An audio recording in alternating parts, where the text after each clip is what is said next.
Doctor ortho Ayurvedic oil and capsule, अब दर्द भी घुटने टेकेगा। रांची में बम धमकी मुद्दे पर भाजपा ने कानून व्यवस्था पर उठाए सवाल। निर्वाचन आयोग की निष्पक्षता पर कांग्रेस का पलटवार। केंद्रीय बलों की मांग को कांग्रेस ने बताया हास्यास्पद। छत्तीसगढ़ में साई सरकार के 2 साल पूरे होने पर गृह मंत्री ने की प्रेस वार्ता। कहा, धर्मांतरण मामलों में बढ़ोतरी, एटीएस गठन के बाद कार्रवाई तेज। रायपुर में वैलेंटाइन डे पर बजरंग दल का पहरा। पार्कों से कपल्स को लौटाया। जोड़ों को दी गई संस्कृति की नसीहत। पुलिस प्रशासन भी सतर्क।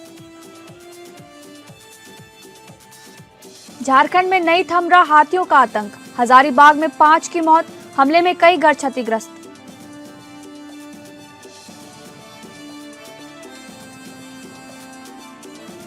नमस्कार, आप सभी का स्वागत है स्टेट लाइव में और मैं हूं आपके साथ अंकिता सिंह। शुरुआत करेंगे स्टेट लाइव की झारखंड की खबरों से। जहां निकाय चुनाव से पहले झारखंड की सियासत गर्मा गई है। प्रदेश भाजपा अध्यक्ष आदित्य साहू ने रांची में आयोजित संवाददाता सम्मेलन में सिविल कोर्ट और समाहरणालय को बम से उड़ाने की धमकी मिली का मुद्दा उठाते हुए राज्य की गिरती कानून व्यवस्था पर सवाल खड़े किए। इससे पहले पार्टी द्वारा निकाय चुनाव को लेकर राज्य निर्वाचन आयोग की कार्यप्रणाली पर भी आपत्ति जताई गई थी। भाजपा के आरोप पर कांग्रेस ने पलटवार किया। पार्टी की प्रवक्ता सोनाल शांति ने कहा कि राज्य निर्वाचन आयोग पूरी जिम्मेदारी के साथ निष्पक्ष और शांतिपूर्ण ढंग से चुनाव संपन्न कराने के लिए सजग है। उन्होंने भाजपा के आरोपों को निराधार बताया। दरअसल भाजपा ने शहरी निकाय चुनाव में केंद्रीय सुरक्षा बलों की तैनाती की मांग की थी। कांग्रेस ने इस मांग का विरोध करते हुए इसे हास्यास्पद और विवेकहीनता करार दिया। चुनाव से पहले दोनों प्रमुख दलों के बीच बढ़ती बयानबाजी ने राज्य की सियासी सरगर्मी को और तेज कर दिया है।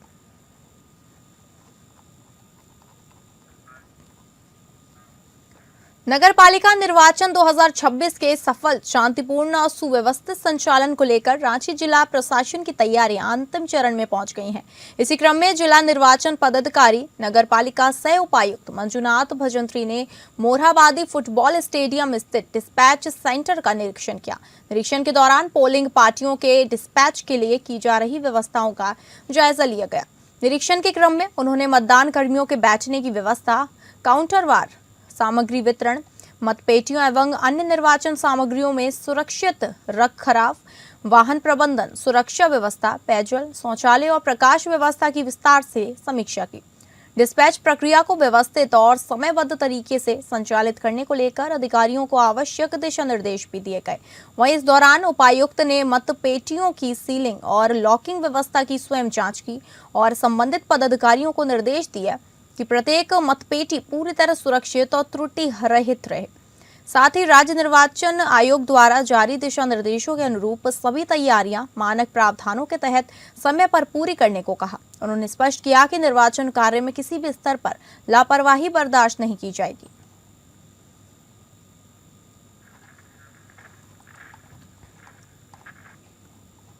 इस वीडियो फुटेज में आप देख सकते हैं कि कैसे सैकड़ों की तादाद में लोग दिन दहाड़े कोयला चोरी कर रहे हैं। इसके बावजूद सीसीएल प्रबंधन की चुप्पी कई सवाल खड़े कर रही है। ना सुरक्षा के इंतजाम दिखाई दे रहे हैं, ना ही कोयला चोरी पर लगाम कसने की कोई ठोस कार्यवाही। अब सवाल ये है कि क्या किसी बड़े हादसे के इंतजार में है सीसीएल प्रबंधन।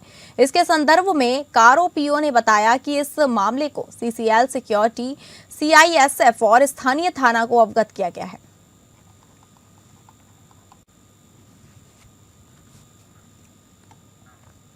झारखंड के बोकारो जिले के चास थाना क्षेत्र अंतर्गत बासी डी गांव में उस वक्त हड़कंप मच गया जब भिक्षा मांगने पहुंचे साधुओं को ग्रामीणों ने बच्चा चोर होने के शक में पकड़ लिया। बताया जा रहा है कि यूपी नंबर की गाड़ी से 5 साधु गांव में घूम रहे थे, जिन्हें देखकर खुद लोगों ने अफवाह फैला दी।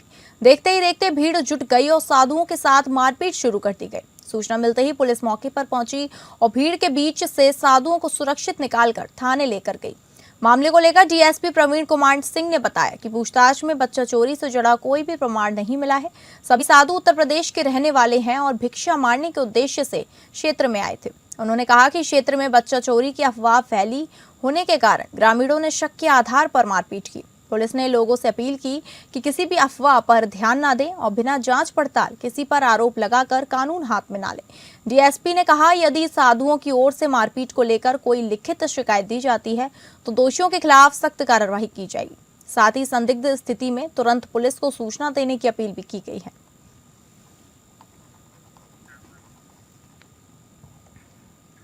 कोडरमा एसपी अनुदूप सिंह के निर्देश पर जिले में अवैध हथियारों की रोकथाम के लिए विशेष अभियान चलाया जा रहा है। इसी क्रम में 12 फरवरी की रात पुलिस को गुप्त सूचना मिली कि सतगावा थाना क्षेत्र में एक संदिग्ध व्यक्ति 2 दिनों से देखा जा रहा है, जो गजहट टोला के प्राथमिकी सरकारी स्कूल में रात को सोता है और किसी भी अपना नाम पता नहीं बताता। इस मामले की गंभीरता को देखते हुए एसपी ने एक विशेष टीम का गठन किया, जिसने बलों की सहायता से घेराबंदी कर स्कूल की विधिवत छापेमारी कर उस व्यक्ति को मौके पर ही गिरफ्तार कर लिया। उसकी पहचान बिहार के जहानाबाद के रहने वाले रामेश्वर प्रसाद के रूप में हुई है।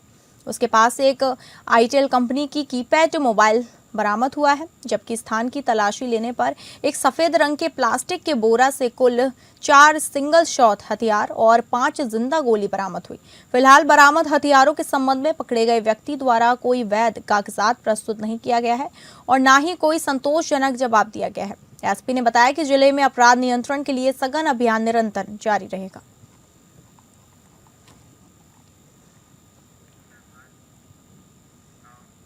हजारीबाग के गोंदवार गांव में हाथियों के झुंड ने हमला कर 5 लोगों की जान ले ली और एक बच्ची घायल हो गई।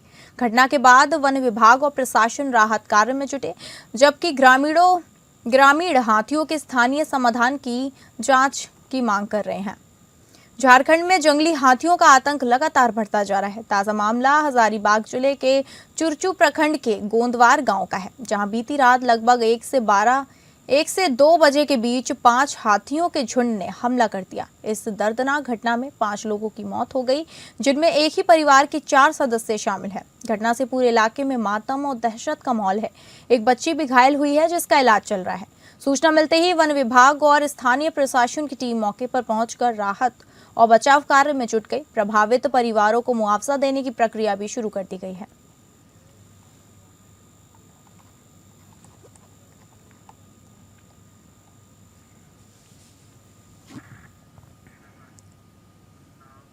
देवघर का बैद्यनाथ धाम 12 ज्योतिर्लिंग और 51 शक्तिपीठ में से एक है, जहां पूरे देश और दुनिया से लोग पूजा अर्चना करने के लिए पहुंचते हैं। इस मंदिर के गुंबद पर लगे पंचशूल को प्रेम का प्रतीक माना जाता है। पंचशूल को साल में एक बार मंदिर के गुंबद से उतारा जाता है और उसकी पूजा करने के बाद पुनः गुंबद पर लगा दिया जाता है। शिवरात्रि से 2 दिन पहले पंचशूल को उतारा जाता है और बाबा मंदिर के ऊपर लगे गुंबद और माता पार्वती मंदिर के ऊपर लगे गुंबद को मिलने की भी पौराणिक परंपरा है। पंडा बाबा अंकित बताते हैं कि पंचशूल प्रेम का प्रतीक है। सनातन धर्म के अनुसार भगवान भोलेनाथ और माता पार्वती को पहला जोड़ी माना गया है, इसलिए पंचशूल को उतारने के बाद दोनों को मिलान कराया जाता है, ताकि प्रेम का प्रतीक कहा जाने वाला पंचशूल के माध्यम से लोगों के मन में प्रेम भावना जाग सके।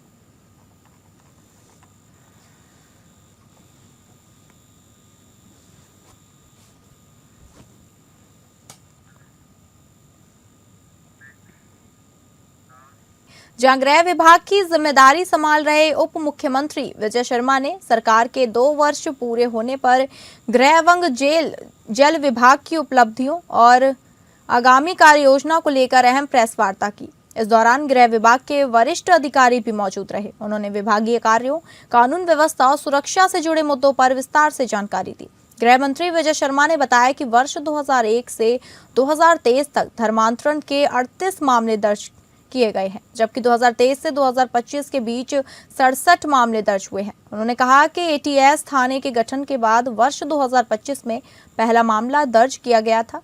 अवैध घुसपैठ के मुद्दे पर उन्होंने जानकारी देते हुए बताया कि एसटीएफ का गठन किया गया है, टोल फ्री नंबर जारी किया गया है और होल्डिंग सेंटर्स बनाए गए हैं। अब तक 34 लोगों को डिपोर्ट किया जा चुका है, जबकि कई लोग अभी होल्डिंग सेंटर्स में हैं। विजय शर्मा ने कहा कि अवैध घुसपैठियों को प्रदेश से बाहर भेजने का अभियान प्राथमिकता पर चल रहा है और किसी भी कीमत पर ढील नहीं दी जाएगी। वहीं गौ तस्करी के मामलों में 405 केस दर्ज किए गए हैं। आरोपियों के खिलाफ वाहन राजसात करने के साथ नीलामी की कार्यवाही भी की जा रही है। उन्होंने बताया कि इस बार गौ तस्करी के मामलों में गैंगस्टर एक्ट लागू कर सख्त कार्यवाही सुनिश्चित की गई है।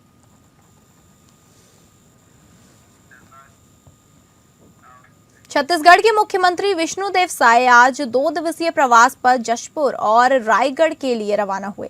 रवाना होने से पहले हेलीपैड पर पत्रकारों से चर्चा करते हुए उन्होंने प्रदेशवासियों को महाशिवरात्रि की शुभकामनाएं दी। मुख्यमंत्री ने कहा कि वे अपने प्रवास के दौरान जशपुर में आयोजित कई सामाजिक कार्यक्रमों में शामिल होंगे।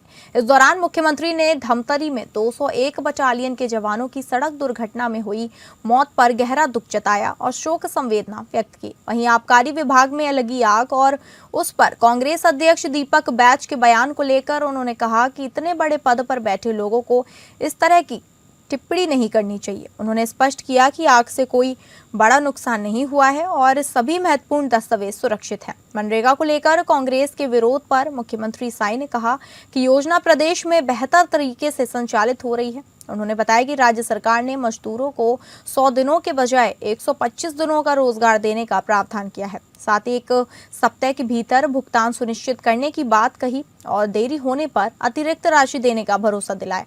उन्होंने कहा कि मनरेगा के माध्यम से मजदूरों को लगातार रोजगार मिलता रहेगा।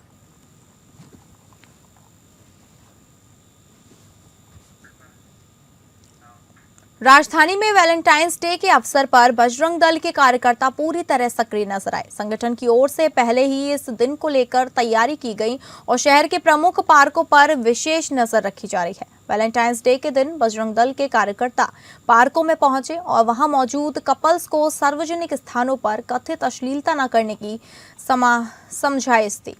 कई जगहों पर जोड़ों को पार्क से वापस भेज दिया गया। कार्यकर्ताओं का कहना है कि उनका उद्देश्य भारतीय संस्कृति की रक्षा करना है और सार्वजनिक स्थलों पर किसी भी तरह की अभद्रता को बर्दाश्त नहीं किया जाएगा। हालांकि किसी बड़े विवाद या झड़प की खबर सामने नहीं आई है। कार्यकर्ताओं का कहना है कि उनका उद्देश्य भारतीय संस्कृति की रक्षा करना और सार्वजनिक स्थलों पर किसी भी तरह की अभद्रता को बर्दाश्त नहीं किया जाएगा। हालांकि किसी बड़े विवाद या झड़प की खबर सामने नहीं आई। एहतियात के तौर पर पुलिस प्रशासन भी सतर्क रहा और स्थिति पर नजर बनाए रखी।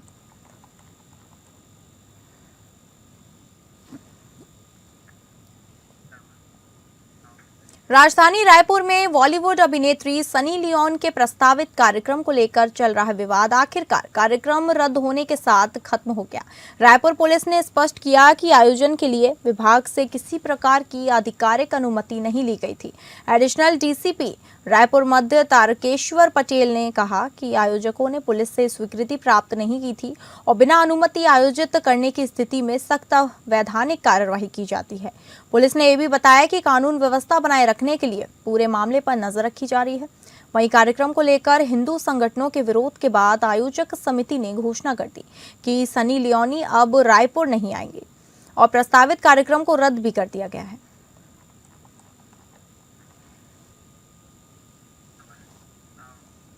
अब बात करेंगे बिहार की खबरों की, जहां बिहार के भागलपुर के तिलकमांझी थाना क्षेत्र स्थित सुर्खीकल काली मंदिर के पास सौरभ कुमार तांती की मौत के बाद अंतिम संस्कार को लेकर विवाद गहराता नजर आया। सौरभ के निधन के बाद उनके परिजनों ने दावा किया कि वे ईसाई धर्म को मानते हैं, इसलिए शव को दफनाने का निर्णय लिया गया।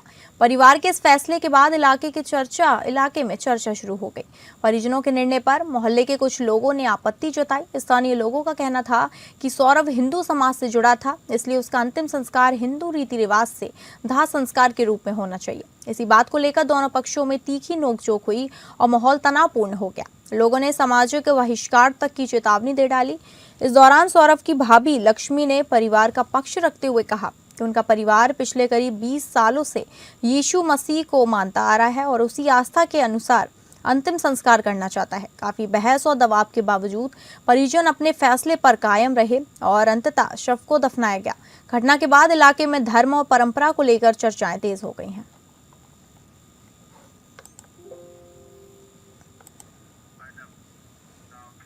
तो फिलहाल स्टेट लाइव में बस इतना ही। नमस्कार।